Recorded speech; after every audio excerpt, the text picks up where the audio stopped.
Muy buenas tardes, hermanos, hermanas, familias y amigos que han tenido a bien conectarse para poder escuchar el programa que hemos preparado en esta tarde para celebrar el día de énfasis del Ministerio de la Mujer en contra de la violencia y el abuso en todas sus manifestaciones, también conocido en inglés como End It Now. Es un gusto para nosotros poder compartir con ustedes este material que ha sido enviado desde la Conferencia General para celebrar este día. Es algo muy importante poder hablar abiertamente acerca del abuso y de la violencia. ¿Y por qué razón decimos esto? Simplemente porque es una realidad. Existe el abuso, existe la violencia en muchas maneras y existe aún dentro de los hogares cristianos y de nuestras iglesias. Existe en la sociedad, es algo innegable. Y es por eso que queremos que todos presten atención a los consejos y las palabras que nos trae en esta tarde nuestra invitada. Queremos que podamos ser edificados, hermanos y hermanas, y que podamos estar alerta, sabiendo que es una realidad y que Jesús de ninguna manera aprueba el abuso y la violencia. En estos momentos todos estamos afectados por las condiciones actuales. Hay guerras, problemas laborales, epidemias, pandemias, pérdidas de trabajo. En fin, todos estamos afectados por la realidad de este momento. Y verdaderamente, esto nos afecta emocionalmente. Y al afectarnos emocionalmente, pues también se afectan las familias, se afectan los matrimonios, se afecta la iglesia. ¿Qué hacer entonces? En primer lugar, reconocer que la violencia es una realidad y prepararnos usando las armas espirituales y la ayuda del Espíritu Santo por medio de la oración para poder ser canales de bendición para otros. Siéntanse todos ustedes muy bienvenidos. Que el programa de hoy pueda ser de gran edificación y de gran ayuda para todos aquellos que estén conectados en esta tarde. Que Dios me los bendiga, mis hermanos. Que todo lo que respira alabe a Jehová. Bienvenidas a adorar.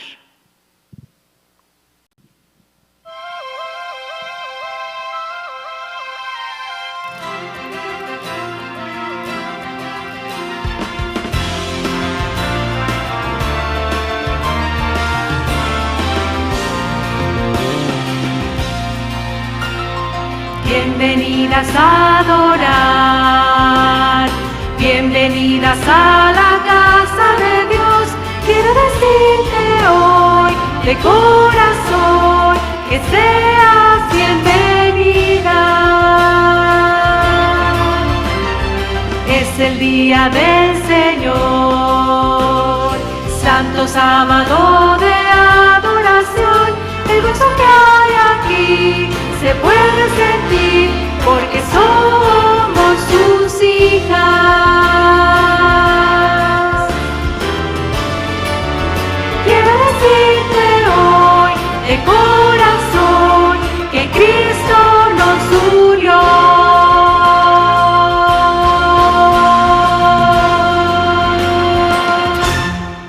Qué alegría que están alabando aquí con nosotras, porque el sábado es un día de esperanza.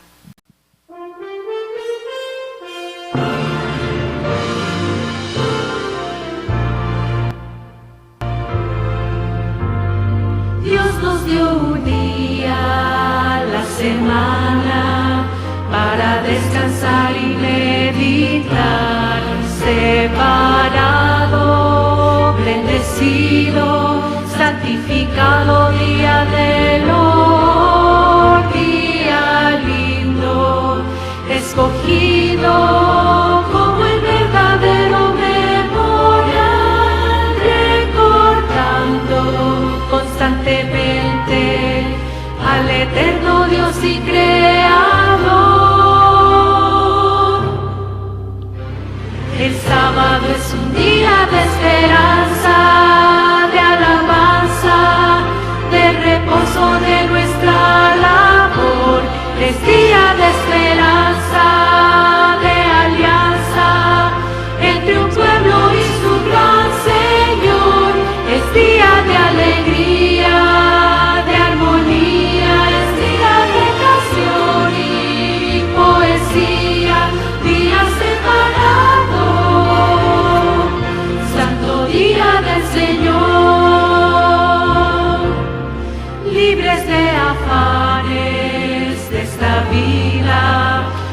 reunimos con el Salvador, estudiamos la palabra, aprendemos más de su amor. Es un día tan precioso, dedicamos tiempo a servir a quien tanto necesita atención y un poco de amor. El sábado es un día de esperanza, de alabanza, de reposo de nuestra labor. Es día de esperanza, de alianza entre un pueblo y su gran Señor. Es día de alegría, de armonía, es día de canción y poesía, día separado, santo día del Señor. De un sábado a otro sábado adoraremos juntos al Señor. Y en la tierra nueva por la eternidad exaltaremos su amor. El sábado es un día de esperanza, de alabanza, de reposo de nuestra labor. Es día de esperanza, de alianza entre un pueblo y su gran Señor. Es día de alegría, de armonía, es día de canción y poesía, día separado, día consagrado, día incomparable, santo día del Señor.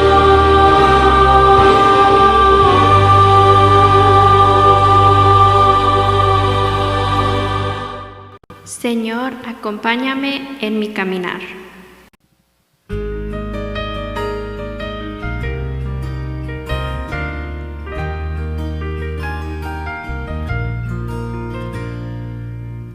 Todos mis tesoros pueden desaparecer. Lo que amo hoy tal vez mañana ya no esté, pero a mi lado siempre alguien estará. Mi vida cambiará, mis planes guiará. Cada día vuelvo a despertar por su poder, y su voz me llama cuando ve que caeré.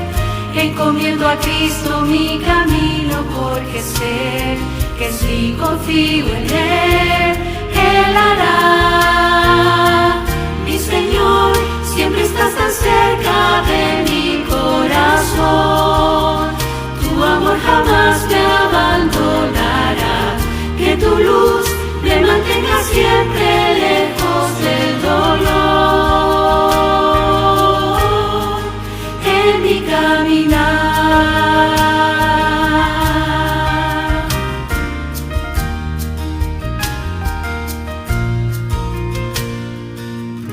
Porque mis errores en el mar se olvidarán, y como la nieve tu pureza me darás. Con cada segundo de mi vida que se va, entrego todo a ti y siento paz. Mi Señor, siempre estás tan cerca de mi corazón. Tu amor jamás me abandonará. Que tu luz me mantenga siempre lejos del dolor en mi caminar.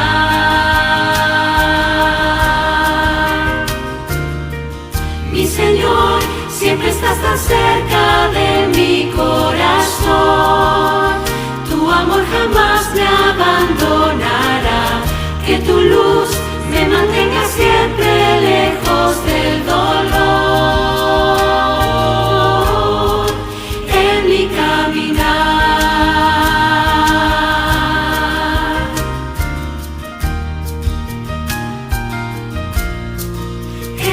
caminar.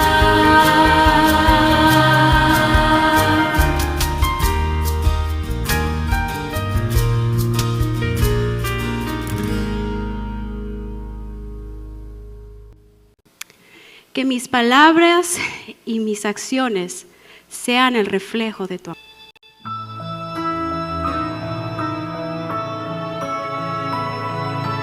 Hoy al cielo alzo mi voz, pues anhelo tu presencia, Señor. Ven junto a mí y llena mi casa con tu amor. Hoy escucha mi oración. Necesito que me enseñes a ser digno de ti y hacerte esta petición. Hoy mi buen Señor, cambia tú mi corazón, porque quiero entregarte todo lo que soy. Haz de mi familia un reflejo de tu amor, y así juntos lleguemos ante ti, mi Dios.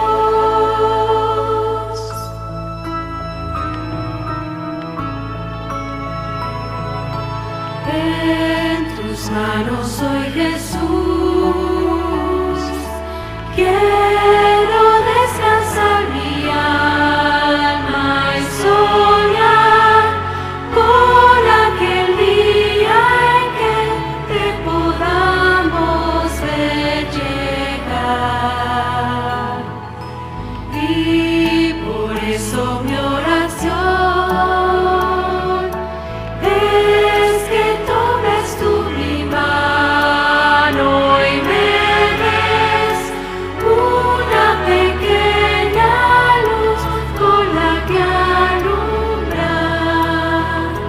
Hoy mi buen Señor, cambia tú mi corazón, porque quiero entregarte todo lo que soy, y así mi familia será tu resplandor, y juntos iremos hasta ti, mi Dios.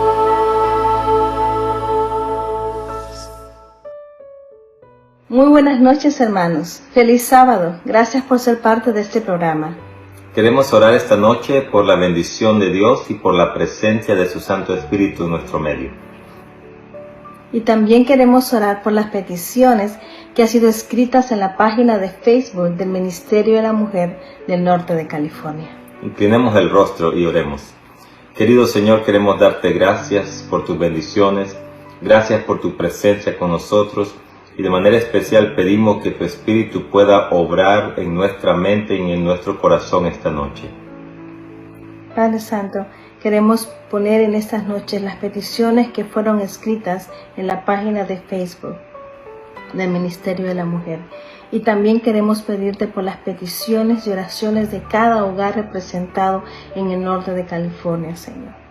Padre Santo, queremos que tú, Señor, escuches nuestras oraciones y te las ponemos en tus manos para que tú actúes de acuerdo a tu voluntad. Gracias, mi Dios, porque sabemos que tú nos escuchas. Gracias, mi Dios, porque sabemos que tú responderás de acuerdo a tu voluntad. Por eso confiamos en ti y ponemos estas peticiones en tus manos, en el nombre de Cristo Jesús. Amén. Que Dios les bendiga.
mujer, eres lo más hermoso que Dios creó.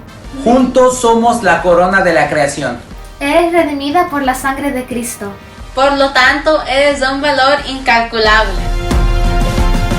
End It Now es una iniciativa de la Iglesia Adventista del Séptimo Día que tiene como objetivo concientizar a nuestra hermandad de la realidad del abuso, especialmente hacia la mujer, incluso en los círculos cristianos, y ofrecer herramientas para acabar con estas prácticas infames y aborrecibles. Estamos contentos de que el Ministerio de la Mujer de nuestra conferencia haya dedicado un programa especial para esta iniciativa. Y creemos que no solamente nuestras hermanas se beneficiarán de esta presentación, sino también nuestros hermanos, quienes con su presencia y actitud pueden ayudar a poner un alto al abuso en todas sus formas. El abuso es enteramente una obra de Satanás. Un acto de abuso contra una mujer es una obra del maligno. Ningún hombre genuinamente cristiano forzará sexualmente a una mujer, ni siquiera a su esposa. Ningún hombre genuinamente cristiano le pegaría a una mujer, a ninguna mujer, especialmente a aquella que le ha prometido su amor como esposo. Este tipo de conducta es totalmente contrario a las enseñanzas y valores de Jesús. Ningún hombre que se precie de tener a Jesús viviendo en su corazón haría cualquier cosa que pueda denigrar, intimidar o causarle dolor a una mujer, ya sea que este dolor sea físico, mental, emocional o psicológico. Cuando la Biblia es interpretada correctamente, nos damos cuenta de que eleva a la mujer a su correcto estatus dado por Dios. Algunos pueden restarle importancia a la iniciativa End It Now. Pueden decir tal vez que la Iglesia Adventista del Séptimo Día tiene como misión proclamar la verdad y que no debemos distraernos con este tipo de asuntos sociales, implicando que con ello estamos diluyendo nuestro mensaje con el llamado Evangelio Social. Pero notemos estas importantes palabras de Elena G. de White en su libro Ministerio Médico. La verdadera simpatía entre el hombre y su prójimo debe ser la señal que distinga a los que aman y temen a Dios, de los que hacen caso omiso de su ley. No podemos ignorar a las mujeres que han sido marginalizadas o que sufren abuso y son víctimas.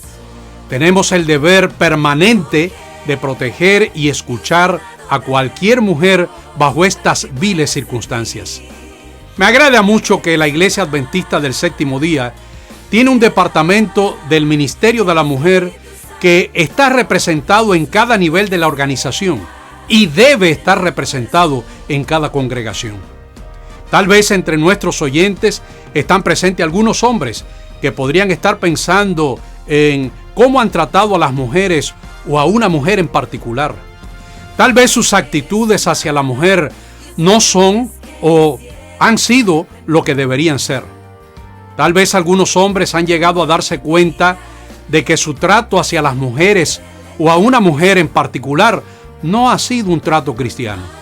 En lugar de haberles manifestado amor cristiano, tal vez esos hombres pueden ver ahora que han sido crueles y desapacibles. Hoy es el tiempo para que esos hombres le pidan a Jesús que les dé un nuevo corazón, a fin de que puedan tratar a las mujeres de la misma manera como Jesús las trató, con bondad, compasión y ternura. Quiero terminar agradeciendo a cada departamento que está facilitando esta tan importante iniciativa End It Now. Que Dios les bendiga y aprovechemos al máximo el tiempo para edificar un carácter como el de nuestro Salvador, Cristo Jesús.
Es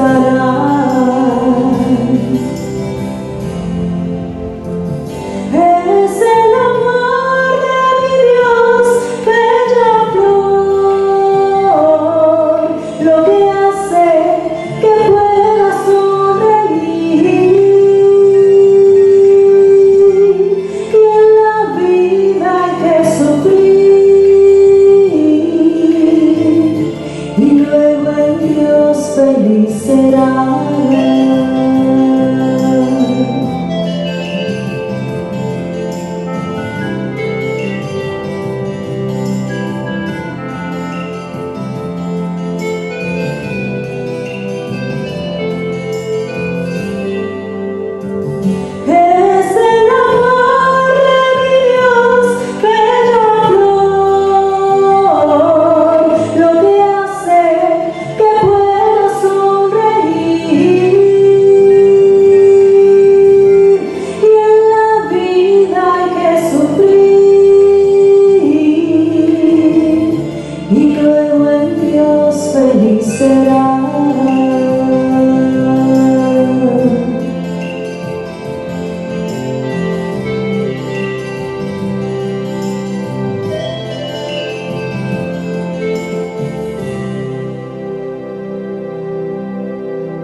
Qué lindo canto el que nos ha interpretado nuestra hermana Sandra de Hernández. Alabado y glorificado sea el nombre de nuestro Dios. Pues bien, ya no queremos dilatar más y vamos a pasar a la parte medular del programa de esta noche. El tema que nos traerá nuestra invitada Elia Moreno Thomas. Elia es esposa de pastor y junto con su esposo Gresford Alexander Thomas pastorean el distrito Concord San Ramón aquí en el norte de California. Elia es una persona muy capaz para hablarnos de estos asuntos porque ella tiene una licenciatura como trabajadora social y también tiene una maestría en lo que es consejería matrimonial y salud mental.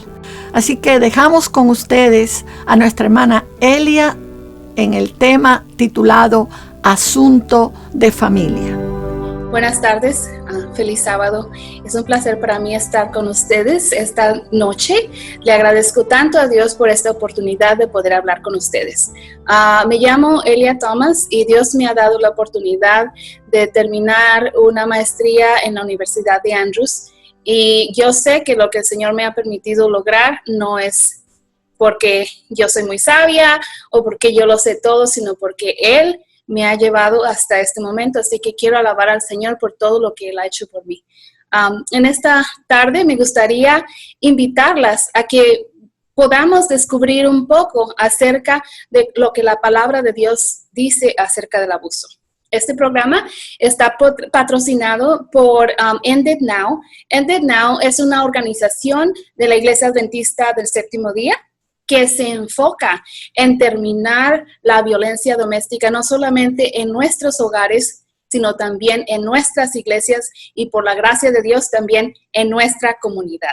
Así que es mi deseo que esto pueda ser una bendición para cada una de las personas que tienen la oportunidad de escuchar y muchas gracias por estar aquí con nosotros esta tarde. Que Dios les bendiga y vamos a empezar.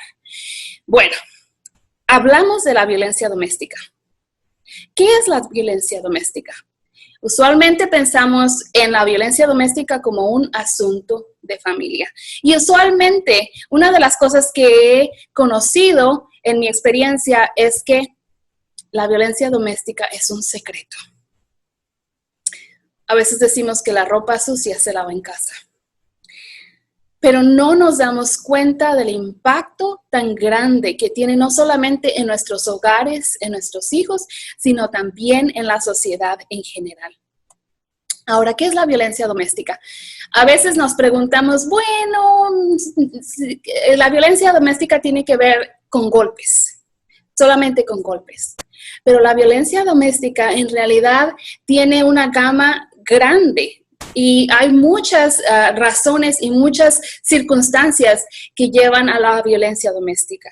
Todo esto tiene que ver con el poder y el control de la persona que está en esta situación de violencia doméstica. Vamos a buscar un poquito a ver qué quiere decir o cuál es la definición de violencia doméstica. La violencia doméstica se define como la intimidación deliberada, la agresión física, verbal o sexual. Se desenvuelve dentro de un patrón de comportamiento sistemático donde la persona que hace violencia o la persona violenta ejerce poder y control en contra de su pareja o de los miembros de la familia. La violencia doméstica incluye no solo las amenazas, sino también el acoso, la agresión física, la violación y la coerción sexual, el control económico, la prohibición al acceso de la educación y la superación personal, así también como el abuso religioso, emocional y psicológico. La frecuencia y la severidad de la violencia doméstica varía dramáticamente entre las personas que la sufren. Así que a veces podemos decir, no hay golpes, entonces no hay violencia.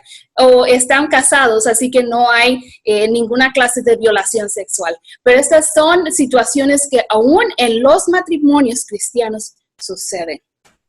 Lo que pasa es que usualmente nos ponemos la cara de feliz sábado y vamos a la iglesia y como la ropa sucia se lava en casa, nadie habla del problema.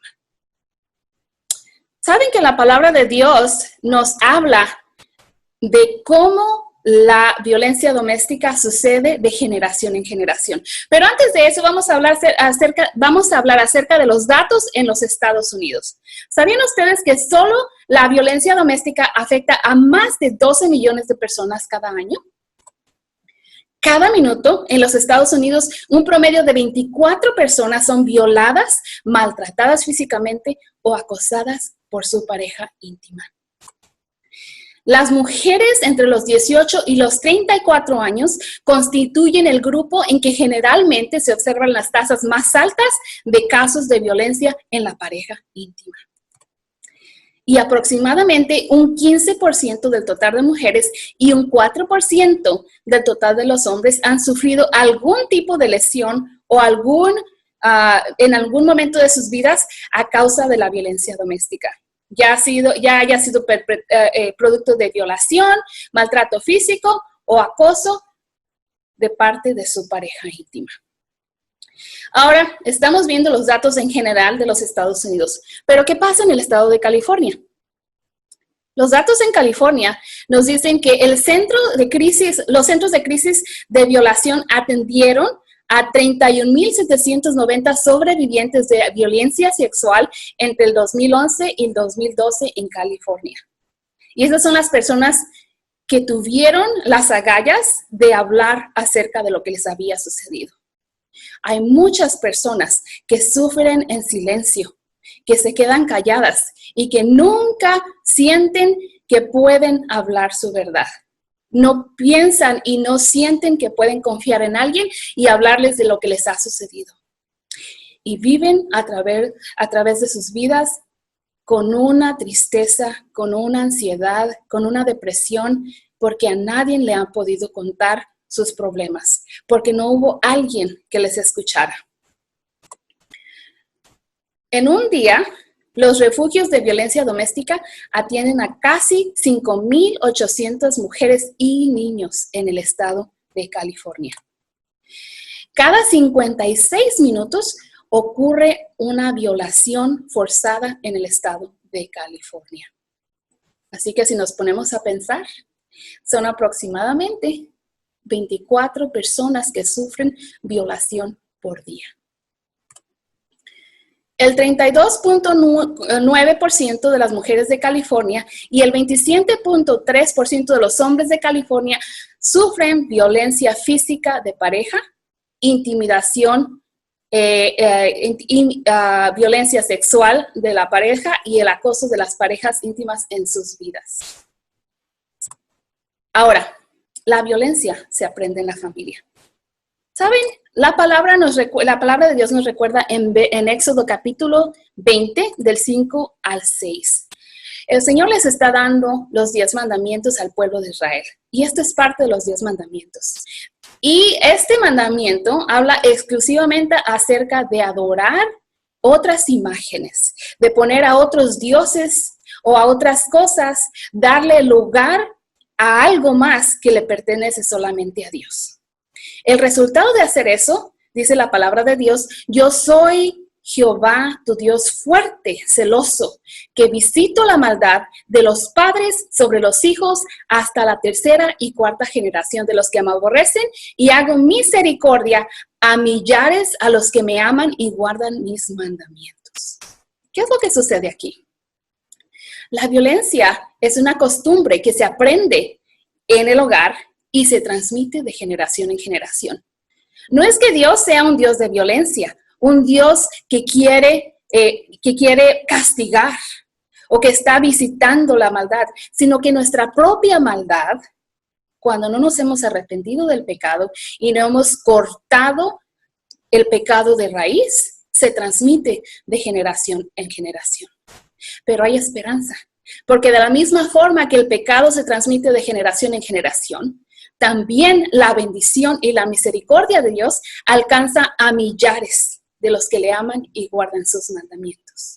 Así que tenemos, por la gracia de Dios, la oportunidad de decir, aquí se termina la violencia y comenzar un ciclo de bendición para las generaciones que suceden o que vienen después de nosotros. El ciclo se rompe cuando hay una persona que reconoce el daño, está dispuesta a repararlo y terminar sus efectos devastadores al no practicarlo y transmitirlo a la siguiente generación. Tal vez en esta tarde el Señor te está invitando a romper con el ciclo de la violencia. Y si estás sintiendo en este momento que el Señor te está invitando a romper con el ciclo de la violencia, escúchalo, porque va a ser una bendición para tu familia. Ahora, en la Biblia encontramos muchos ejemplos. Y la palabra de Dios dice en Romanos 15:4, porque las cosas que se escribieron antes, para nuestra enseñanza se escribieron, a fin de que por la paciencia y la consolación de las Escrituras tengamos esperanza. Así que si en la Biblia encontramos algún ejemplo que es muy fuerte, el Señor nos está invitando a que consideremos estas lecciones, porque el Señor quiere traer a través de su palabra esperanza a nuestras vidas. Este tema es un tema muy difícil de tratar, así que quisiera invitar a las madres y a los padres, si tienen jovencitos y jovencitas menores del 7º grado, este es el momento de tomar espacio. Este es el momento de decirles que vayan a ver algo más, de ponerlos a hacer algo más, porque el tema que vamos a tratar es un tema muy fuerte. Y me gustaría que lo hagamos en una forma apropiada, sin tener que cerrarle los oídos a los niños porque están muy pequeños, y que tomemos el tiempo de digerir lo que estamos aprendiendo para honra y gloria de Dios. ¿Okay? Antes de empezar, me gustaría que inclinen su rostro para orar conmigo. Padre Celestial, te damos gracias en esta hora porque nos has dado la oportunidad de venir a buscar en tu palabra y aprender lo que tú tienes para nosotros. En esta hora, Señor, queremos pedir la dirección de tu Santo Espíritu y que seas tú quien dirija nuestras vidas y que podamos honrar y glorificar tu nombre en todo lo que se hable. Y te pido, Señor, en este momento que tú puedas traer sanidad a los corazones quebrantados. Que en este momento, Señor, puedas traer también esperanza y que tu Espíritu pueda venir a renovar nuestros espíritus. En el nombre de Cristo Jesús lo pedimos. Amén. Bueno, nuestra lectura bíblica o nuestro texto que vamos a estar estudiando esta tarde es el capítulo 13 de Segunda de Samuel. En realidad, la historia empieza en el capítulo 11 y el capítulo 12. En el capítulo 11 encontramos la historia de David. De David, que un día estaba mirando de su azotea a una mujer que se está bañando. Esta mujer era Betsabé. Betsabé era alguien que David sabía su origen. Él sabía quién era ella.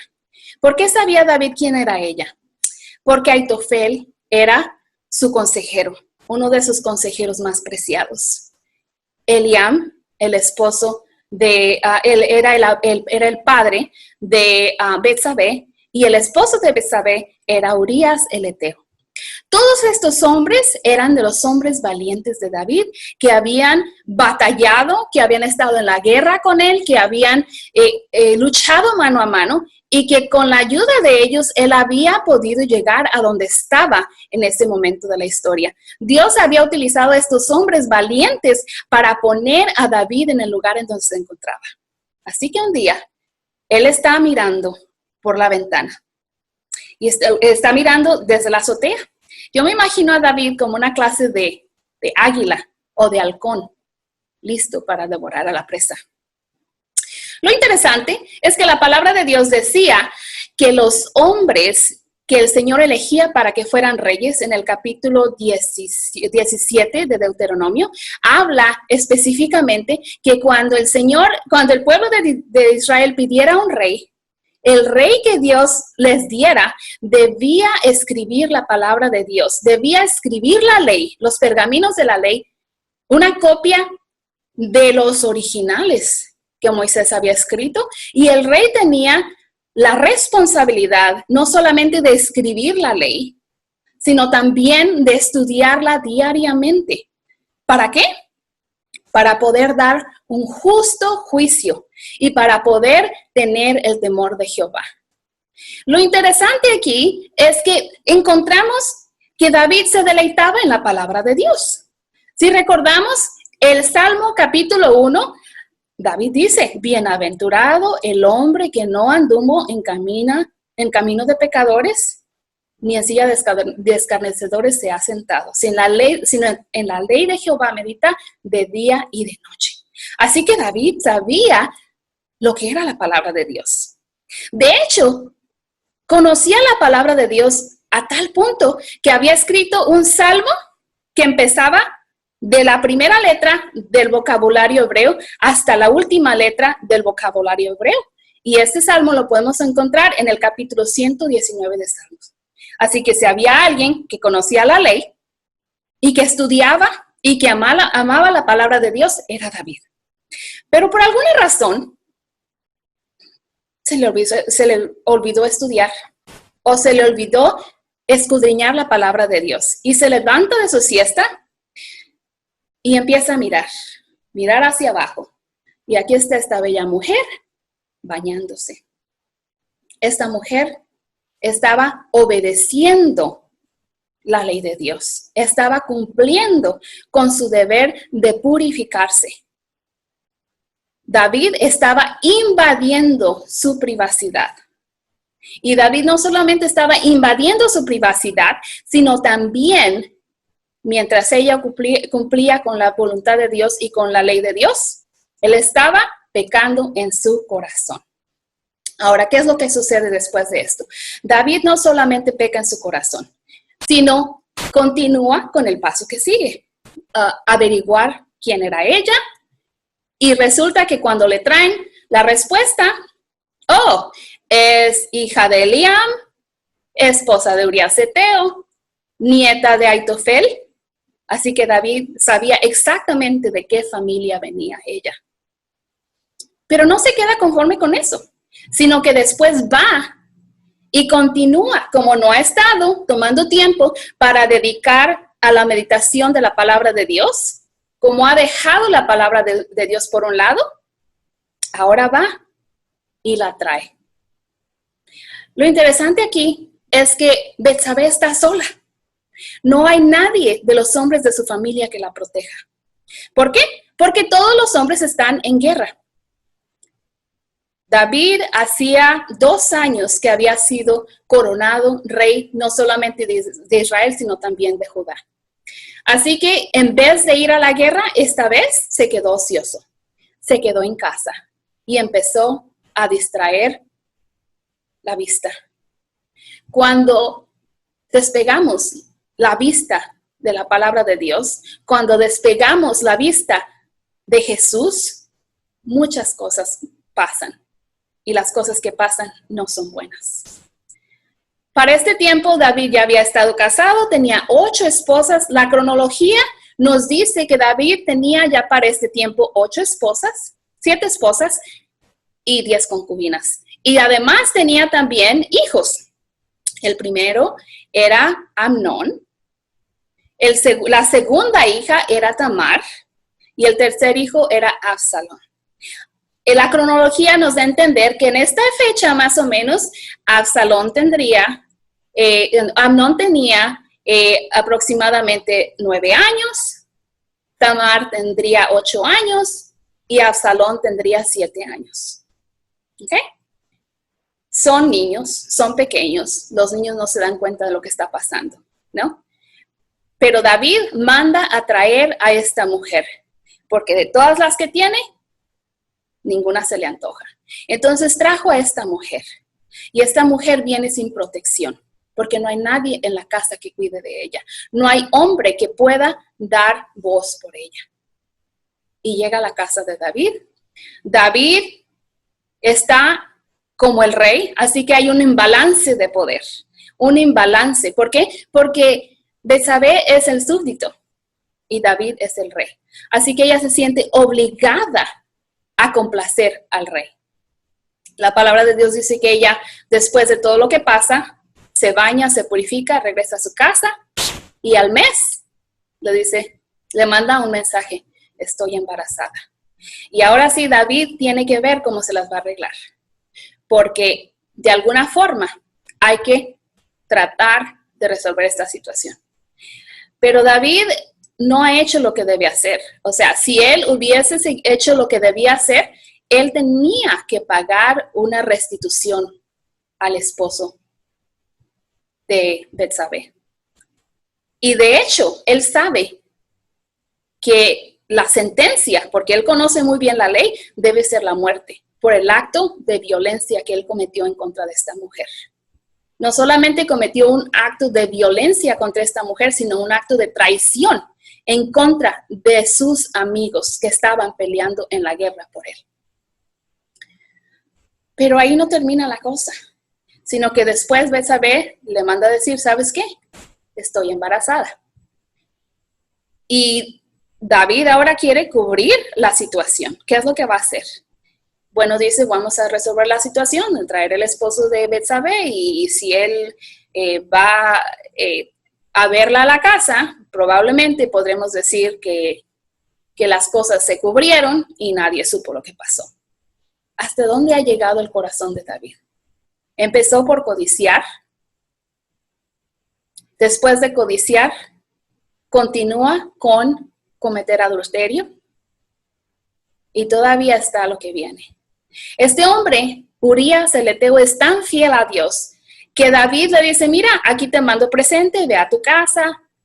Le dice en la palabra de Dios, la palabra que usa, le dice: ve a lavarte los pies.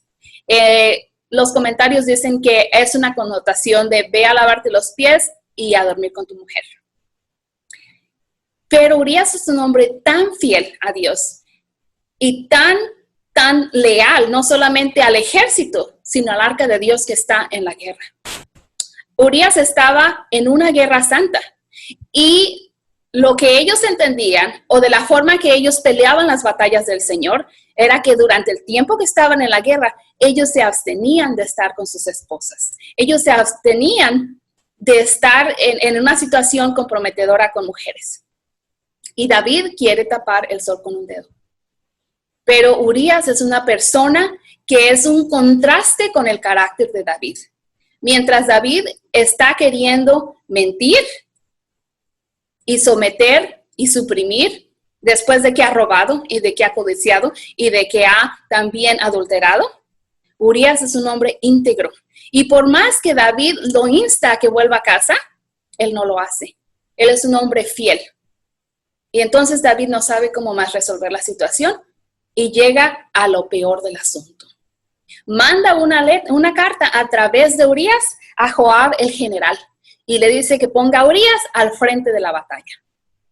Como resultado de esto, Urías muere y sabemos que Betsabé no estaba de acuerdo con lo que sucedió. ¿Por qué? Porque cuando Betsabé se da cuenta que su esposo ha muerto, la palabra de Dios nos dice que ella está de luto. Ella estaba de luto. ¿Por qué? Porque su esposo había muerto. Porque su protector había muerto. ¿Qué iba a hacer de ella ahora que estaba embarazada? Que había sido deshonrada y que no tenía esposo que la protegiera. David trató de cubrir las cosas. Esperó a que pasara el luto y entonces la trae como su esposa. De la misma forma que había hecho con Abigail, ahora quiere hacer con Tamar. La diferencia era que en el caso de Abigail, él había sido respetuoso. En este caso, David había llegado a ser un hombre sin escrúpulos, un hombre que había tomado por la fuerza lo que no le pertenecía. Y su pecado lo había llevado aún a lo más vil. Mandar a matar a Urías para poderse quedar con su esposa. En la tradición judía eso se miraba como algo, él estaba haciendo un gran honor a su amigo Urías al traer a su mujer a su casa y cuidar de ella. En realidad, David pensaba que todo había quedado oculto, que no había nadie que le podía reprochar, pero había alguien que supo todo desde el principio. Así que el Señor envía a Natán a tratar de razonar con David. Y cuando Natán le cuenta la historia de este viajero que viene a visitar a un hombre rico, y el hombre rico, en vez de tomar de sus vacas para poder satisfacer o para poder ayudar o para poder dar alimento al viajero, va y toma la única oveja del hombre pobre. Si Betsabé hubiese estado de acuerdo, Dios no hubiera utilizado la oveja para representar este acto vil. La oveja siempre representa algo puro, siempre representa alguien que no tiene ni pecado, ni tacha, ni mancha. Así que David reconoce que esta agresión que se ha hecho contra este hombre que solo tenía una oveja y que este hombre rico tomó la oveja para darle de comer al viajero, David, dice la palabra de Dios, que se enfureció y dijo: esta persona es digna de muerte y debe pagar 4 veces. ¿Por qué decía 4 veces? Porque David conocía la ley. Conocía la palabra de Dios. Él entendía que el acto que se había cometido en contra de este hombre era un acto vil. Y que la persona que había cometido tal acto debía pagar. Y David dice, debe pagar 4 veces. No solamente con la muerte, sino tiene que pagar 4 veces lo que ha hecho. Lo interesante aquí es que el Señor en ese momento le dice: tú eres el hombre. Todo lo que David había tratado de mantener oculto, callado, sin decir nada, está descubierto y a la luz. Y en ese momento David entiende que nada de lo que hizo para poder ocultar su pecado se ha quedado oculto. Porque el Señor conoce cada uno de sus pensamientos, cada una de sus acciones calculadas. El Señor sabe exactamente lo que David ha hecho. Lo único que puede hacer David en ese momento es decir: he pecado. Y es tan linda la respuesta que el Señor le da a través de Natán. Le dice: tu pecado ha sido perdonado. Tu pecado ha sido perdonado. Lo interesante aquí es que de alguna forma David no se perdona a sí mismo. Les voy a decir por qué. Aunque David escribe el Salmo 51 como una plegaria de arrepentimiento, aunque él le pide perdón al Señor y le pide que por favor no quite su Santo Espíritu de él, de alguna forma la culpabilidad de este error persiguen a David. Lo persiguen a través de su vida. ¿Por qué? ¿O cómo podemos saber? ¿O cómo podemos estar seguros y seguras de que esto fue lo que sucedió? Miremos a sus hijos. Miremos en la forma que él crió a sus hijos. No tenía el carácter moral de venir a hablar con los hijos y corregirlos cuando hacían algo equivocado. Los dejó crecer, como decimos por ahí, como mata. No los podó, no los corrigió, no les hizo saber cuando algo estaba mal. De hecho, Amnón era el heredero al trono, porque era el mayor. El hijo de Ahinoam era el heredero al trono. Por lo tanto, si David lo estaba preparando para que fuera el rey, ¿qué debió haber hecho David? Debió haber puesto a Amnón desde que era pequeño a que escribiera su propio rollo, escribiera su propio pergamino de la palabra de Dios, para que aprendiera desde pequeño que debía respetar la ley de Dios. Amnón debió aprender desde pequeño a escribir Génesis, Éxodo, Levítico, Número y Deuteronomio. El corazón de David, el corazón de Amnón, la mente de Amnón debía estar empapada con la palabra de Dios. Pero no fue así. ¿Y por qué no fue así? Lo podemos ver en sus acciones. Lo podemos ver en sus acciones. Vamos a leer el texto para poder empezar a poder examinar qué es lo que está pasando en esta situación. Para este tiempo, han pasado ya 11 años cuando esta historia continúa. La palabra de Dios dice, después de que termina la situación de David con Betsabé, dice, aconteció después de esto, quiere decir, después de que pasó un tiempo, que teniendo Absalón, hijo de David, una hermana hermosa que se llamaba Tamar, se enamoró de ella Amnón, hijo de David. Habían pasado ya 11 años. Amnón tenía 20 años, Tamar tenía 19 años y Absalón tenía 18 años. Ya son jovencitos. Ya están en la edad adulta, ya saben distinguir lo que es correcto y lo que es incorrecto. Yo me recuerdo cuando yo estaba en el del 2007 al 2009, el Señor me dio la oportunidad de trabajar con una familia adventista, haciendo homeschooling o enseñando a los niños en casa por 2 años.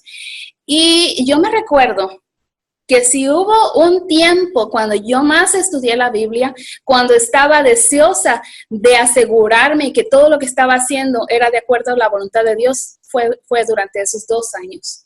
¿Por qué? Porque yo tenía a un niño de 6 años, a una niña de 8 años y a una niña de 10 años a mi cargo.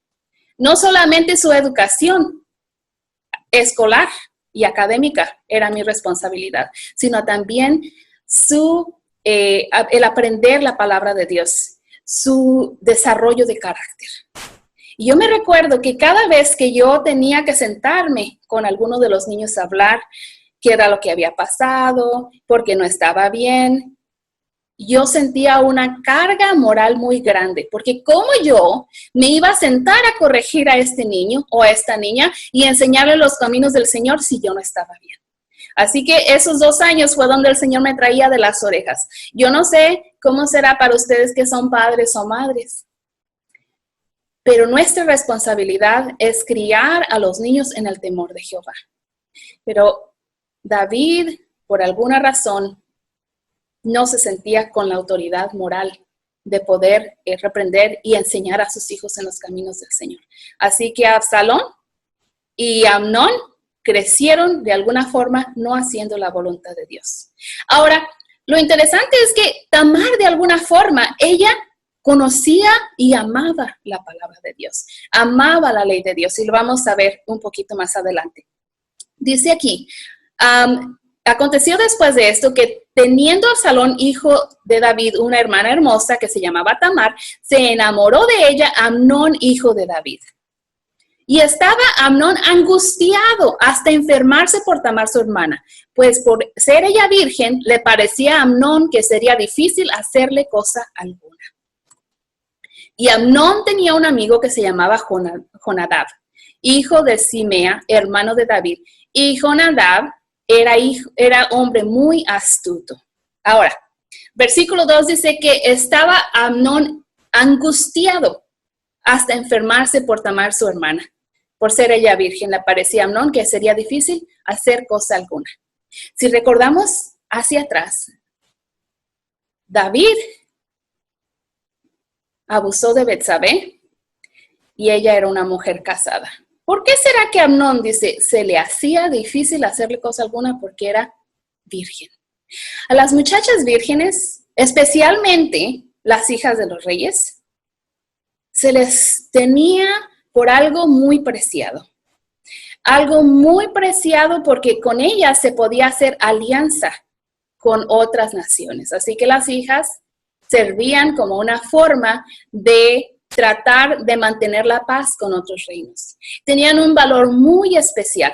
De hecho, la palabra de Dios decía que un hombre, antes de casarse con una mujer, debía darle dote, ¿no? Y hay países que todavía aún practican la dote.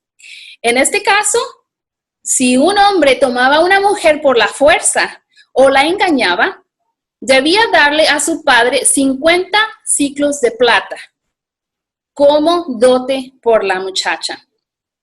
En este caso, era para reparar el error y también para darle un futuro seguro. Ahora, la otra situación es que ellos, después de que hacían esto, no podían divorciarse de esta mujer ni podían mandarla de vuelta a casa, porque la habían forzado o porque la habían engañado, tenían la responsabilidad financiera y la responsabilidad de cuidar de ellas el resto de su vida.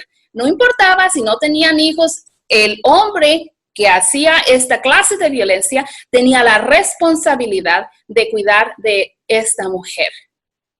Ahora, vamos a continuar con la historia. Dice, Amnón tenía un amigo que se llamaba Jonadab, hijo de Simea, hermano de David, y Jonadab era hombre muy astuto.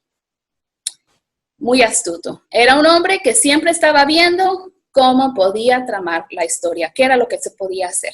Así que tenemos aquí a Absalón, el hermano menor de Tamar, que tiene 18 años. También tenemos a Amnón, que tiene 20, y Tamar, que tiene 19. No sabemos cuántos años tiene Jonadab, pero parece que ella tiene un poquito de experiencia por lo que está hablando aquí. ¿Ok? Y cuando Jonadab mira que Amnón está, entre comillas, enamorado, porque a veces la infatuación y el amor son muy parecidos, pero no es lo mismo. ¿Qué es lo que dice Jonadab? Y le dijo, hijo del rey, ¿por qué de día en día vas enflaqueciendo así? ¿No me lo descubrirás a mí? Y Amnón le respondió, yo amo a Tamar, la hermana de Absalón, mi hermano. Ahora, hay una diferencia entre el amor y la infatuación. Cuando hay amor verdadero, el amor espera.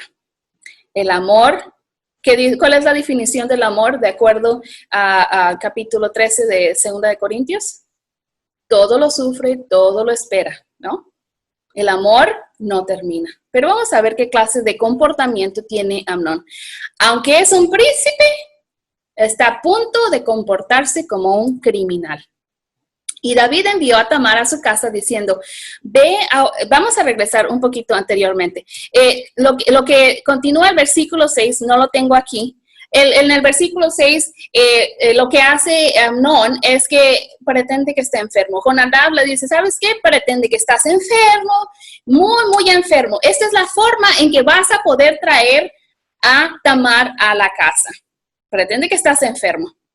Y cuando te venga a ver tu papá, el rey, entonces dile, mira papá, estoy muy enfermo, por favor que venga mi hermana Tamar a cocinarme en la casa.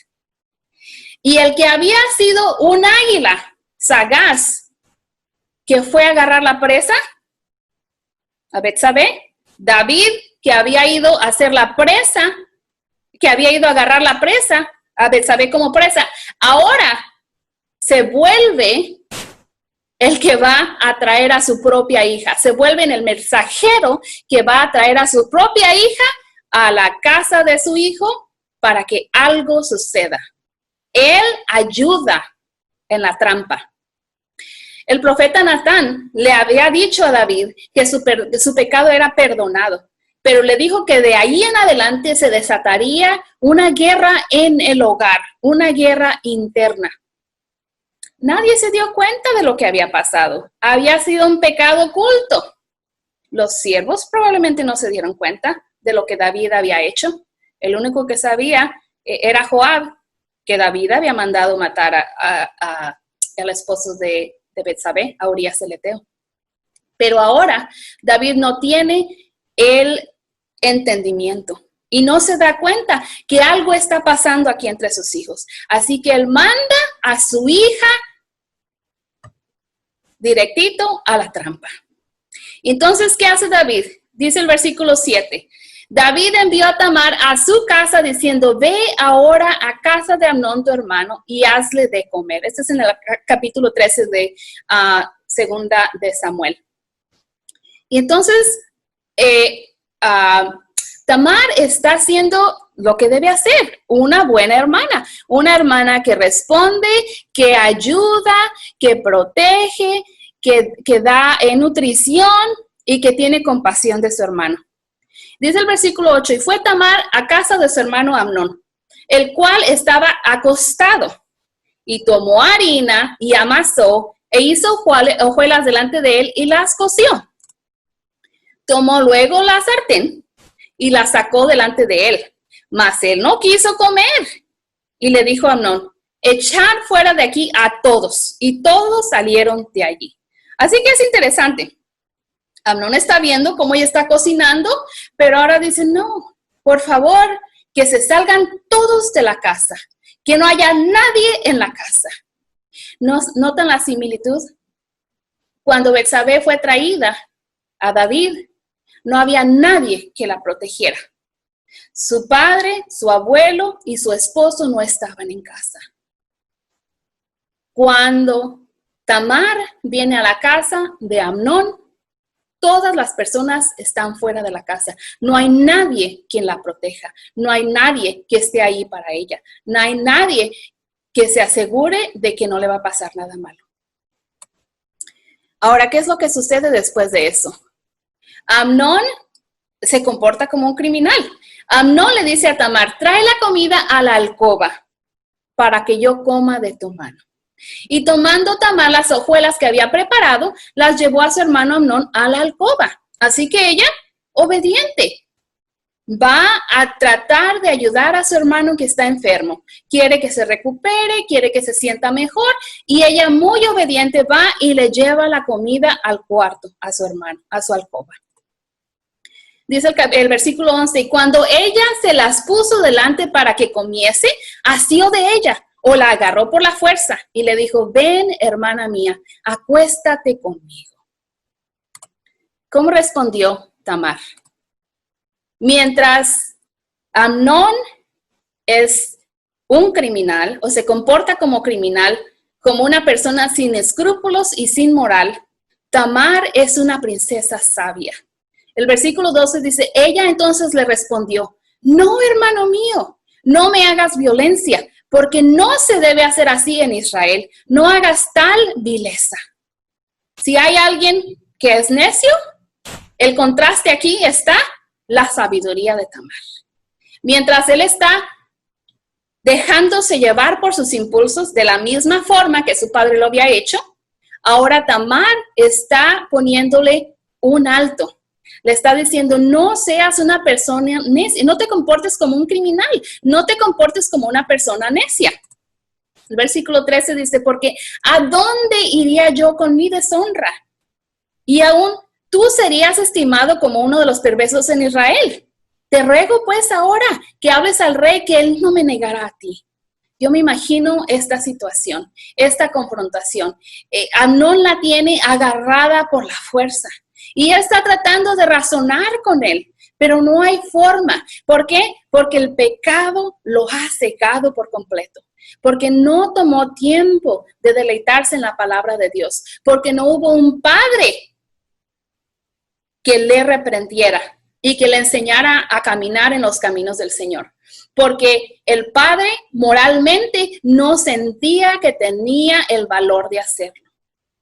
No sentía que tenía el derecho de hacerlo.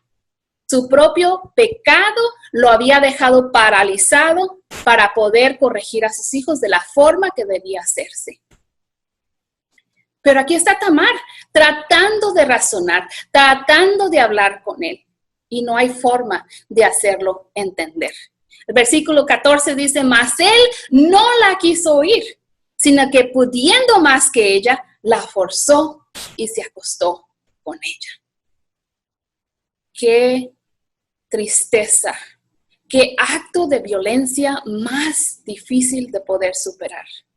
Saben que me ha tocado ver a varios de mis pacientes que vienen, de mis clientes que vienen a hablar conmigo y me cuentan sus historias traumáticas. A veces son historias de un incidente, a veces son historias que han pasado a lo largo de mucho tiempo.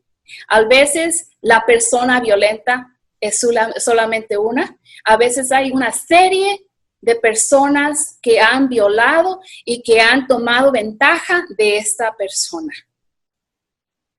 Y es algo tan difícil para la persona que ha sido abusada de esta forma. En este caso, lo que fue un momento se convirtió en el resto de su vida. Este acto marcó el resto de la vida de Tamar. Algunos de los síntomas que yo he visto en mis pacientes es lo que se llama el estrés postraumático. En esta situación, la persona siente que no puede olvidar lo que pasó. Le pasó a esta persona, no puede olvidar lo que pasó. Constantemente tiene estos pensamientos que no los dejan en paz, día y noche a veces. Tratan de olvidarse, pero cuando acuerdan estos pensamientos los asaltan. Tienen pesadillas, se deprimen, tratan de evitar lugares, personas y situaciones que les recuerden de esto. Como resultado de esto, tienen una muy baja autoestima.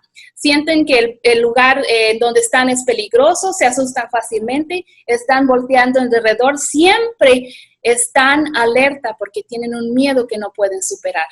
Y están con un miedo de que en cuanto salen fuera de la casa, algo horrible les va a pasar. Y aunque el acto fue solamente una vez, el pensamiento les hace sentir que es algo que no termina. Cada vez continúan volviendo a revivir estas escenas violentas. Es muy difícil superar una situación como esta. Y muchas veces esto marca el resto de su vida en una forma que es difícil de superar. Así que yo solamente me puedo imaginar lo que Tamar debió haber estado sufriendo en este momento.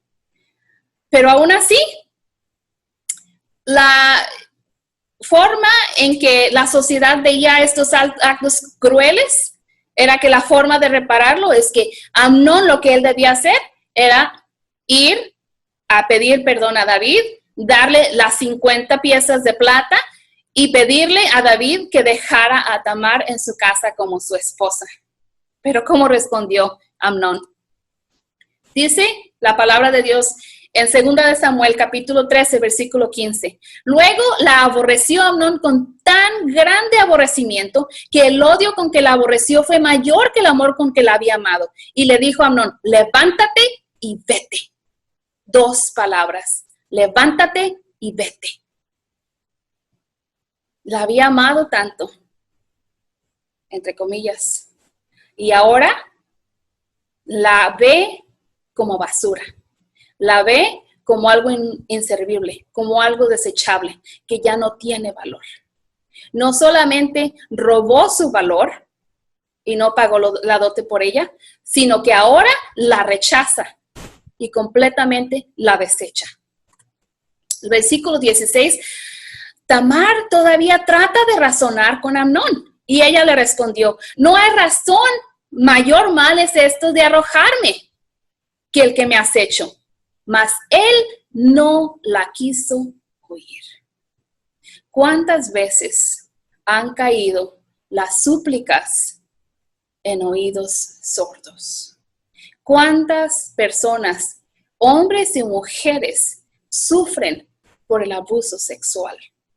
porque nadie los quiso oír.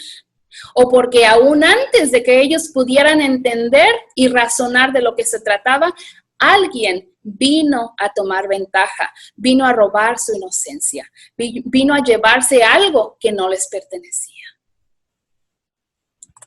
¿Qué sucedió con Tamar? Dice aquí la palabra de Dios, el versículo 17, sino que llamando a su criado que le servía, le dijo, échame a esta fuera de aquí, cierra tras ella la puerta.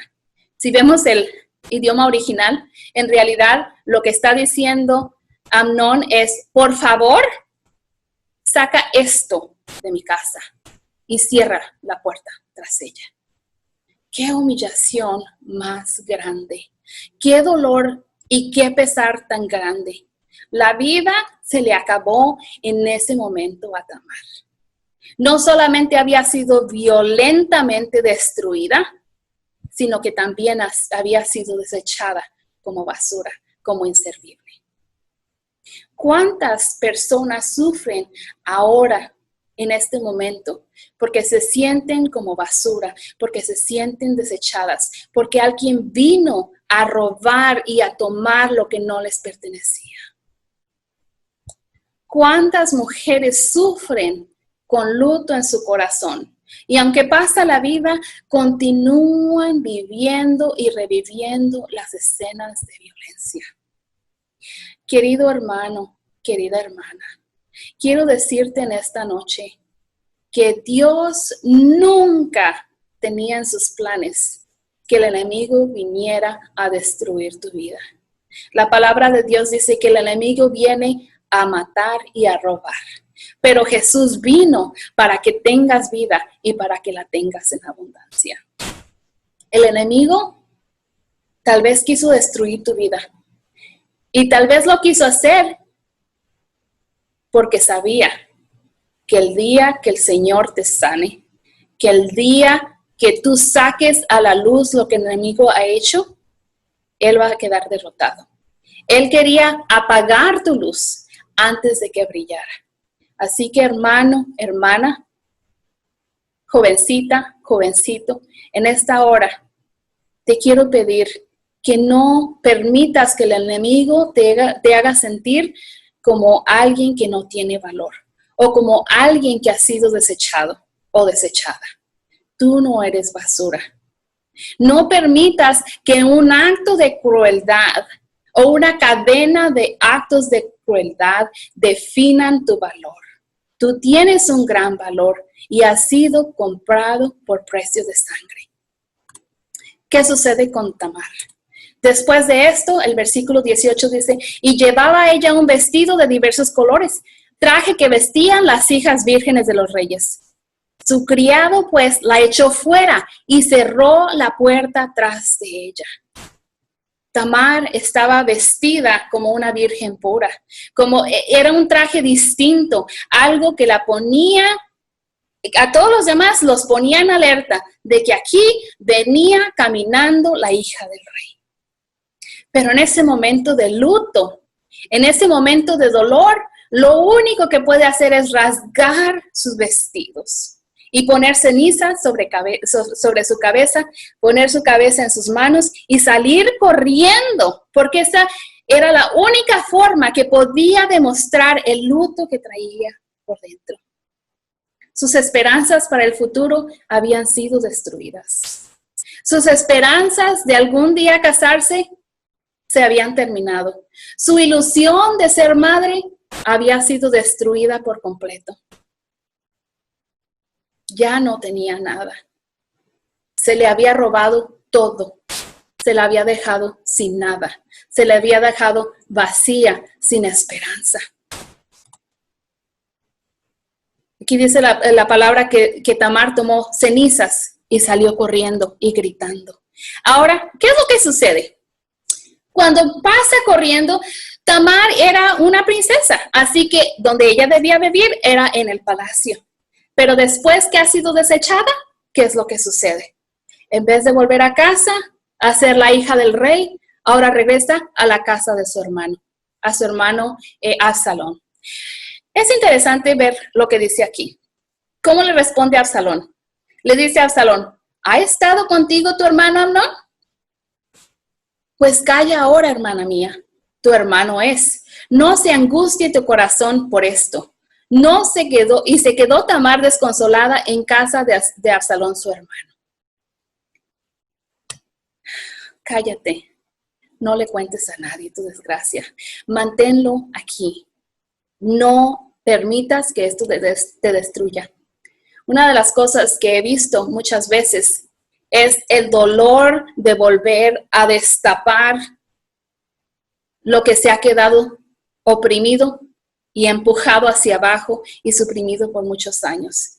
Es tan doloroso el poder abrir esa herida, volver a reabrirla y hablar de ella. Muchas personas pasan el resto de su vida tratando de ocultar, tratando de suprimir. ¿Por qué? Porque la ropa sucia se lava en casa. Porque mientras no se hable, mientras nadie sepa, porque ¿qué dirá la gente? Todo está bien. Y cada una de nosotras que hemos pasado por situaciones difíciles, ¿qué hacemos? Nos lavamos la cara y el sábado llegamos a la iglesia. Feliz sábado, hermana. Feliz sábado, hermano. Oh, qué feliz soy. La vida es perfecta. La vida es hermosa. Pero dentro de nosotros hay un dolor que solamente el Señor conoce. Hay una tristeza que solamente el Señor conoce. Qué difícil pensar en esta situación. Absalón le dice que se calle. ¿Y qué hace David? Dice la palabra de Dios que cuando David oyó todo esto, lo único que hizo fue enojarse. Dice que se enojó mucho. Eso fue todo. No hubo ninguna clase de reproche. Amnón nunca escuchó el reproche de su padre. Amnón nunca pagó por la dote que le debía a su hermana. Amnón nunca trajo a Tamar a su casa para que fuera su esposa. Desgraciadamente, muchas personas viven así. Este acto tan violento ha marcado el resto de su vida. Lo interesante de la historia es que Tamar no sabía. Tamar no sabía que el acto de violencia que David había cometido en contra de Betsabé traería esperanza, no solamente para Tamar, sino también para el mundo entero. De la simiente de David nacería Jesús el Redentor. De la simiente de David con Betsabé nacería Salomón. Y de la simiente de Betsabé y de David vendría José y María, quienes el Señor les dio la tarea grande y delicada. A José de criar a Jesús como su hijo y a María de tener a Jesús en su vientre.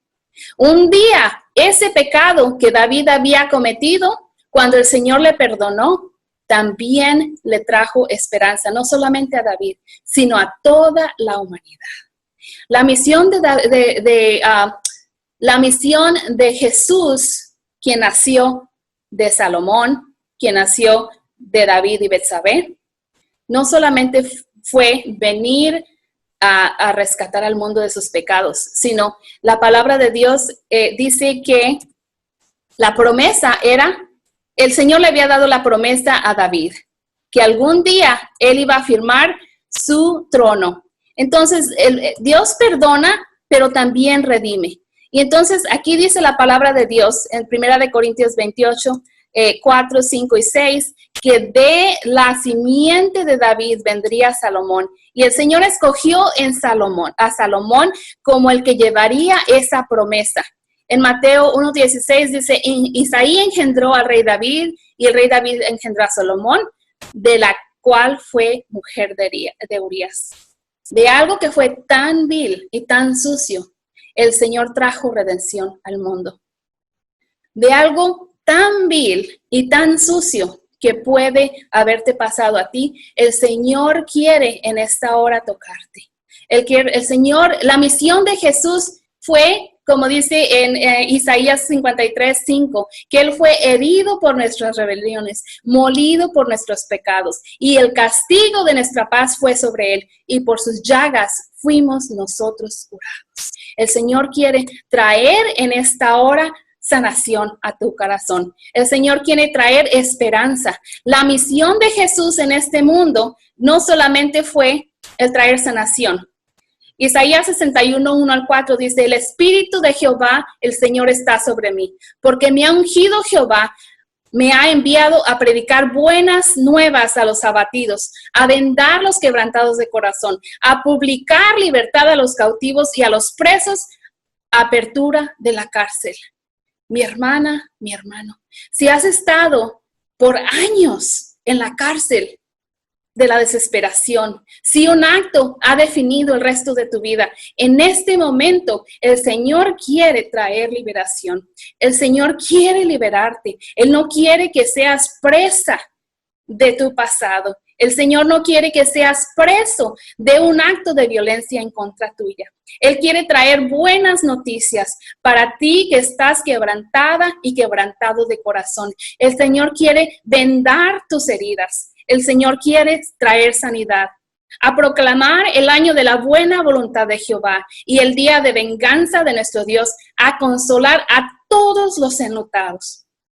Mi hermana, mi hermano, si tu corazón está enlutado por un caso de violencia en contra tuya, el Señor quiere sanarte. El Señor quiere que vuelva a restaurarse la paz en tu corazón, que no haya más luto. El Señor quiere consolarte y que no sufras más por este acto de violencia que el enemigo trajo deliberadamente para destruir tu vida.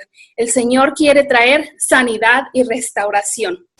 La misión de Jesús dice: a ordenar a que los afligidos de Sión se les dé gloria en lugar de ceniza, óleo de gozo en lugar de luto, manto de alegría en lugar de espíritu angustiado, y serán llamados árboles de justicia, plantío de Jehová para gloria suya. Eso es lo que Dios quiere hacer en tu vida. Jesús pagó el precio. Jesús pagó el precio por Tamar. Aunque ella rompió su ropa en señal de luto, aunque ella puso cenizas en su cabeza en lugar de, porque estaba con una señal de luto. El Señor Jesús vino a restaurar a Tamar. El Señor Jesús vino a cubrirla con su manto de justicia. El Señor Jesús quiere cubrirte con su manto de justicia. En el nombre de Cristo Jesús, hermana, hermano, levántate. Levanta tu cabeza en alto. Eres un hijo y una hija del Rey del Universo. Levanta tu cabeza, porque si no, se te cae la corona. Que Dios te bendiga. No olvides quién tú eres. Tú no eres un acto. Tú no eres lo que te sucedió.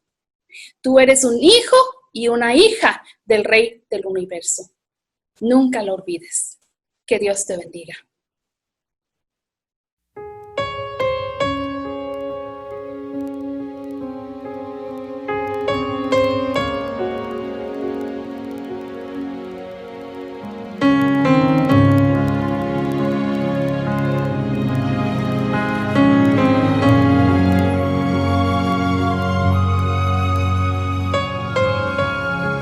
Donde hay odio,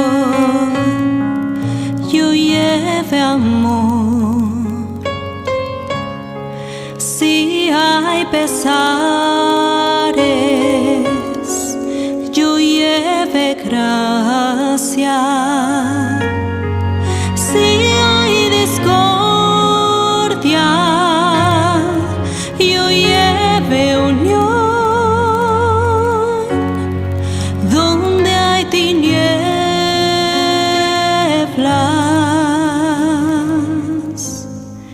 Que yo sea luz.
ser consolado, más consolar, ser comprendido, más comprender, conocido, más conocer, ser amado,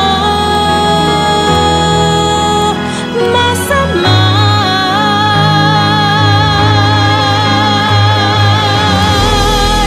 pues es yo dando que yo recibo, y perdonando soy perdonado, dando la vida yo viviré.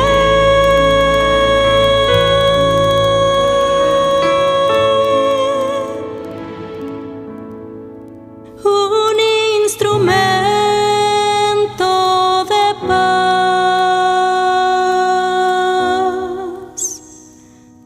seré.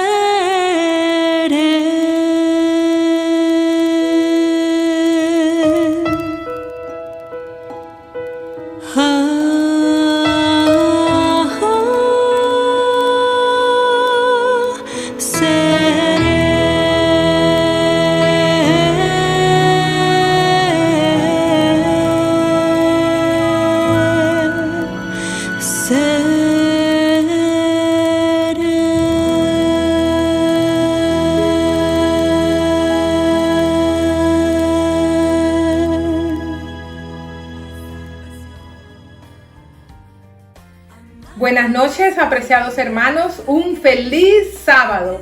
Mi nombre es Jessica Manrique y junto con mi esposo trabajamos en las iglesias de Oakland, San Leandro y Richmond. En esta hora les invito para que tengamos la oración final. Oremos. Padre nuestro que estás en los cielos, santificado y glorificado sea tu nombre.